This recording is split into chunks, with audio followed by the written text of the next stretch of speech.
Hello दोस्तों, olympiad genius सब में आप सबका स्वागत है। आज हम हिंदी ओलंपियाड का सैम्पल पेपर सॉल्व करेंगे जो क्लास 8 का है। तो चलिए सॉल्व करते हैं। इसमें पहला प्रश्न इस प्रकार है, दिए गए प्रश्नों के विकल्प में से सही विकल्प का चयन कीजिए। पहला प्रश्न, मैथिली किस क्षेत्र की बोली है? इसका सही उत्तर होगा डी, बिहार क्षेत्र। अगला, भारत के अतिरिक्त डैश और डैश आदि देशों में भी हिंदी भाषा बोली जाती है। इसका उत्तर है बी, फिजी और मॉरिशस। अगला प्रश्न, बैरागी शब्द का सही संधि विच्छेद क्या है? इसका सही उत्तर है सी, ब, ए, र, आ, ग, ई। डैश के उच्चारण में जिह्वा का पश्च भाग ऊपर उठता है। इसका सही उत्तर होगा बी, पश्च स्वर। तत्सम शब्द संस्कृत के वे शब्द हैं जो हिंदी में ज्यों के त्यों प्रकट होते हैं। दिए गए वाक्य में रेखांकित शब्द का उदाहरण है। इसका सही उत्तर होगा ए, वत्स। अगला प्रश्न, डैश शब्दों में लिंग, वचन, कारक आदि के कारण परिवर्तन होता है। इसका सही उत्तर है ए, विकारी शब्द। डैश वाक्यों में एक उद्देश्य तथा एक ही विधेय होता है। इसका उत्तर होगा बी, सरल वाक्य। अगला, आज्ञावाचक वाक्य का उदाहरण है। इसका सही उत्तर होगा बी, सदैव सत्य बोलो।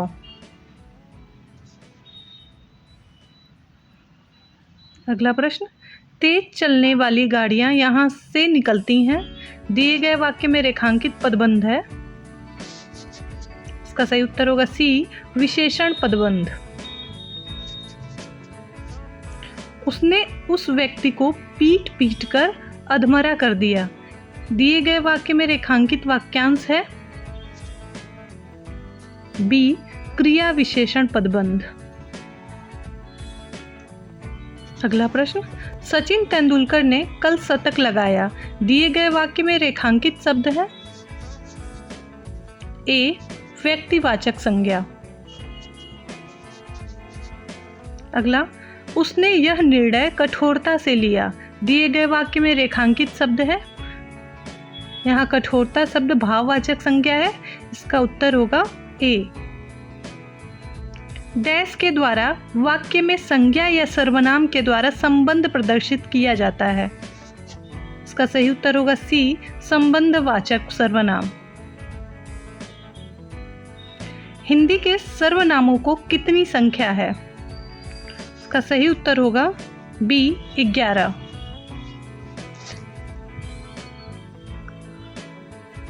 अगला प्रश्न, निम्नलिखित में से किनके नाम प्रायः पुल्लिंग होते हैं? इसका सही उत्तर होगा डी, दिनों के नाम। दिनों के नाम हमेशा पुल्लिंग होते हैं। किस वाक्य में वचन का सही प्रयोग हुआ है? इसका सही उत्तर होगा डी, मेरे होश उड़ गए। अगला प्रश्न, बालक ने पुस्तक पढ़ी होगी। दिए गए वाक्य में रेखांकित भाग के कारक है। इसका सही उत्तर है डी, कर्ता कारक। अगला प्रश्न, ग्राम का विशेषण क्या होगा? इसका सही उत्तर है सी, ए व बी दोनों। अगला प्रश्न, विशेषण से संज्ञा के गुण दोष का बोध होता है। इसका सही उत्तर होगा बी, संख्यावाचक विशेषण। आसन्न भूत का उदाहरण वाक्य है ए, अंकुर नैनीताल से लौटा है। अगला प्रश्न, यदि लालू आए तो उसे मेरे पास भेज देना किस काल का उदाहरण है? इसका सही उत्तर है सी, हेतु हेतु मद भविष्यत। निम्नलिखित में भाववाच्य का उदाहरण है। बी, अब तो सहा नहीं जाता। अगला, डैश केवल अकर्मक क्रिया के ही वाक्यों में प्रयुक्त होता है। इसका सही उत्तर है सी, भाववाचक संज्ञा। अगला, चंद्रोदय का सही संधि विच्छेद होगा। बी, चंद्र प्लस उदय। अगला प्रश्न, वह दुष्चरित्र वाला व्यक्ति है। इस वाक्य में रेखांकित भाग में संधि है। ए, विसर्ग संधि। उन्होंने युद्ध भूमि में पूरा कार्यक्रम दिखाया। इस वाक्य में रेखांकित पद का कौन सा समास है? इसका सही उत्तर है डी, संप्रदान तत्पुरुष। समास के पूर्व व उत्तर पद में विशेषण विशेष्य व उपमान उपमेय का संबंध होता है। इसका सही उत्तर होगा बी, कर्मधारय समास। अगला, निम्नलिखित में से कौन सा उपसर्ग रहित शब्द है? इसका सही उत्तर है डी, सुरेश। अगला प्रश्न, अभ्यंतर शब्द डैश उपसर्ग का प्रयोग हुआ। इसका सही उत्तर है डी, अभी। अभ्यंतर में अभी शब्द का प्रयोग हुआ है। अगला प्रश्न, हत्यारा कहीं छुपकर बैठा है। इस वाक्य में रेखांकित पद में मूल शब्द व प्रत्यय है। इसका सही उत्तर होगा बी, हत्या प्लस आरा। अगला, वैंतय में मूल शब्द है। इसका सही उत्तर है बी, विनीता। अगला प्रश्न, निम्नलिखित में से किसकी शुद्ध वर्तनी है? इसका सही उत्तर है डी, अनुगृहित। अगला, निम्नलिखित में से कौन से शब्द की शुद्ध वर्तनी है?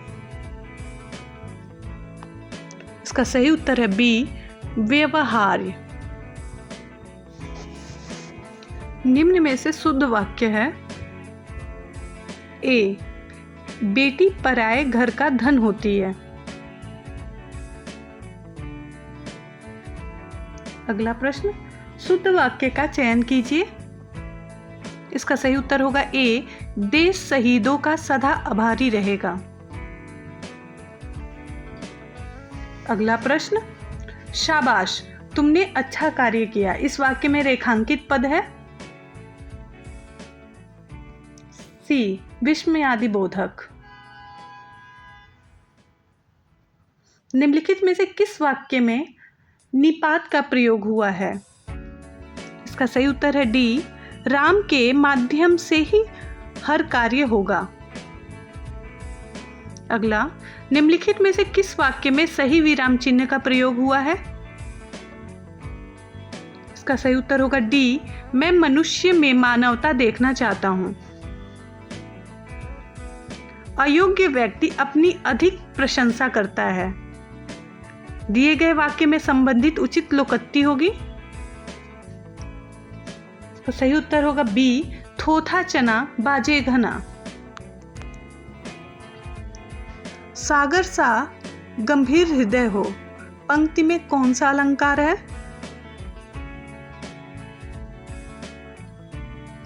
इसका सही उत्तर होगा सी, उपमा अलंकार। अगला प्रश्न, निम्नलिखित में से कौन से कथन सही हैं?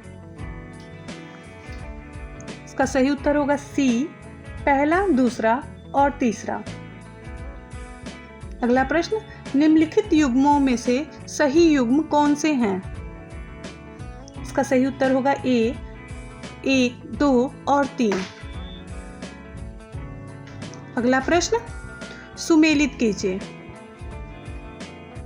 इसका सही उत्तर होगा बी, छक्के छूटना, हिम्मत हारना, जली कटी सुनना, बुरा भला कहना।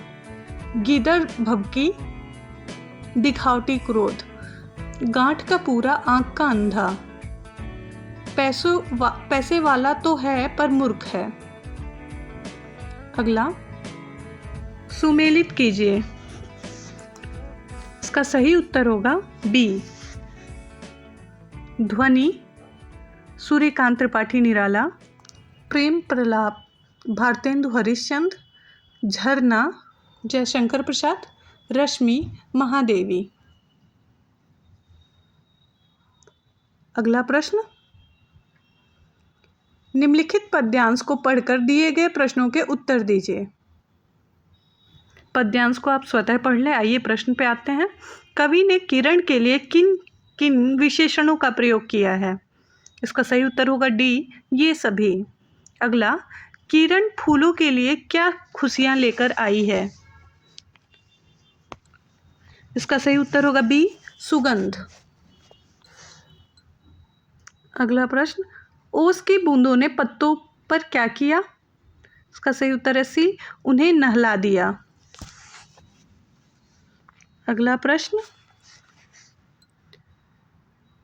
पद्यांश के अनुसार सूरज की विशेषता है? इसका उत्तर होगा सी, वह लाल लाल थाली जैसा है। अगला और अंतिम प्रश्न इस प्रकार है, दिए गए कथनों में से कौन सा कथन सत्य है? इसका सही उत्तर होगा बी, पहला एवं दूसरा।